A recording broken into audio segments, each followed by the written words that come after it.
You've studied grammar for years. When was the last time you were in a shop, on the phone, and thought, right, now is the perfect moment for that third conditional sentence? Never. Nobody has ever thought that. And yet, you spend so much time learning grammar, like your life depended on that past, future, perfect, imperfect, continuous. You learn so much, but when you open your mouth in a shop, you sound like a child. Not because you forgot it. Something else is going on. I'm going to show you exactly why that happens. And it's the part that nobody tells you. And I'm going to give you the only grammar you actually need. Grammar that actually holds when you are under pressure. And the big pile you can throw straight into the bin. Spoiler, you don't need most grammar.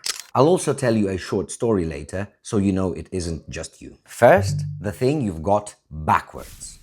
And it's the most important part. You might think that your problem is that you don't know enough grammar, but it's the opposite. My friends from England don't know grammar. A few of them teach English for a living. They could not tell you what the present perfect is. If you asked them that, they would look at you like you are asking them about hard maths. And they are absolutely fine. They are doing brilliantly.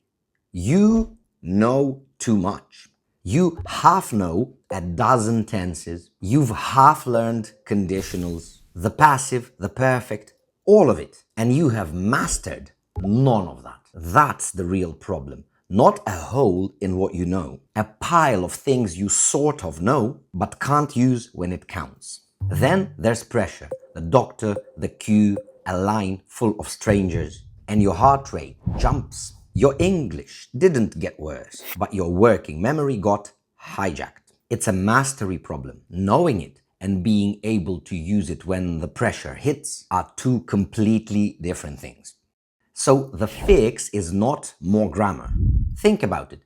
A bigger pile of what you kind of know breaks faster. There are just more parts that are breaking. The fix is a small set of strong parts. Those that can hold together under any load. That's the whole game. Strip it down. Master that skeleton. The backbone that carries the weight.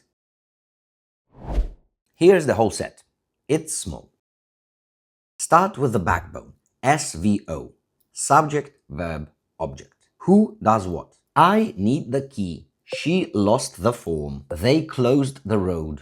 Get that firing without thinking. And you are already understood. Then two tenses for the present. What's true? I live here. I work from home. And what's happening right now? I'm waiting for the plumber. I'm looking for the hospital. Then the past. One tense. The story tense. I called yesterday. We moved to this country in March, plus the handful of odd verbs that you will actually use. Went, got, took, said, made, came. The common ones, not a list of 200. Then the one that links the past to right now. I've already paid. I've never tried it. Have you eaten? This is the one for it's done, for not yet, for ever in my life. You do need it all the time, so it's worth knowing properly. Then the future, and there are only two kinds you need. The snap decision. I'll take it, I'll call you back. And the plan. I'm going to see the doctor tomorrow. That's the whole future for daily life. Two kinds. Then real life if. If the apartment is still free, I'll come at 6. If the doctor is available, I'll come tomorrow. This is the one for renting, for sorting things out. Real situations, real plans. And finally, 5 little words that carry an enormous amount. Can. Can I pay by card? Have to. I have to leave by 5. Should. You should see a doctor. May and might. It might rain. May I sit here?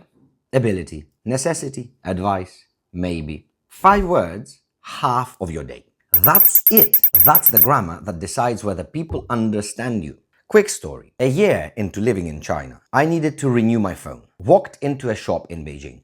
Not a word of English in there. My Chinese? Maybe 100 words. Wrong tones, made up grammar. Did it anyway.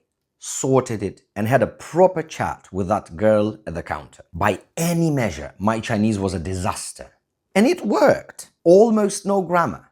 But I wasn't frozen. I committed. And that small bit that I had, it held the pressure. And that's the whole thing. Now, before you think, so grammar doesn't matter at all. It does. Try telling your landlord just this. I pay rent. When? Did you pay? Will you pay? Do you usually pay? He's got no idea. The landlord will understand that you are talking about his money. But what exactly are you trying to say? He will ask you questions. The small set of grammar you just learned is what helps you be understood faster. Now the pile you can throw away. The second conditional, the third, the mixed one, the if I were a bird stuff, the subjunctive, whatever that even is, the future perfect, or the fancy sentence flipping they made you stare at in a textbook. Were I to address it, it would be I who addresses it. None of it decides whether your doctor understands you. Throw it away.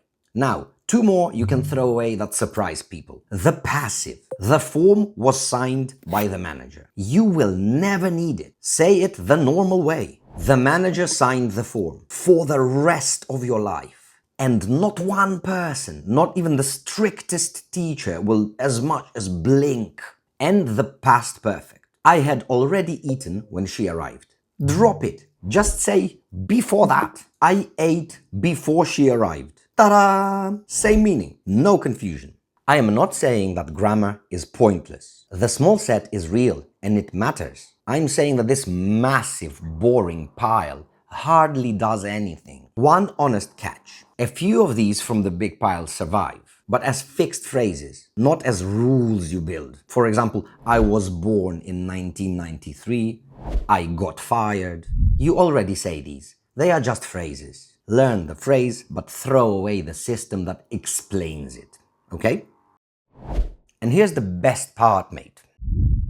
Look at that small set. The spine, the present, the simple past. I will, I'm going to. How much of that are you already doing? Most of it, I'm sure. You were never short of grammar. You've been carrying a pile of half-no grammar that you couldn't reach under pressure. The fix is never learn more. The fix is strip it down. Take the small set and wear it so smooth it runs on its own when your heart's going, on the phone, in a queue. That's mastery. That's the bit that holds. I've made a nice guide of essential grammar. It's free, of course. Click the link in the description or pinned comment. Then, this week, do one thing. When you feel the freeze coming, don't reach for a bigger sentence. Simplify it to the backbone. Subject, verb, object. Let the small set carry it. 7 days and watch it hold. You sound like that because the load breaks a system that you never built to hold. Fix the small set. Hold under pressure. The rest of you comes back. The grammar skeleton is one of the 4 parts that build your English frame. If you want to find out what the frame is and the 4 steps to build yours, then click this video over here. In it, I explain everything. So I'm not saying goodbye, I'm saying see you over there.